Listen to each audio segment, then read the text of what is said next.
Here our goal is to find the opposite of the things that are listed below. The first one is a temperature rise of 15 degrees. We know that the opposite of the opposite gets us right back to where we started. So if a temperature rise of 15 degrees, that's going to be positive. It's a rise. So the opposite of the opposite gets us right back where we were. So we're at positive 15. A gain of 55 yards. Well, that's positive. The opposite would be negative, and the opposite of that would be positive. So we're back to positive 55. Then we have a loss of 10 pounds. Well, a loss of 10 is negative 10. The opposite of that is positive 10, and the opposite of that is negative 10.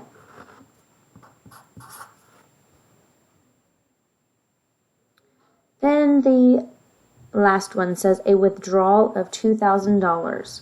If we are withdrawing money, our bank account is losing value, so that's negative 2,000.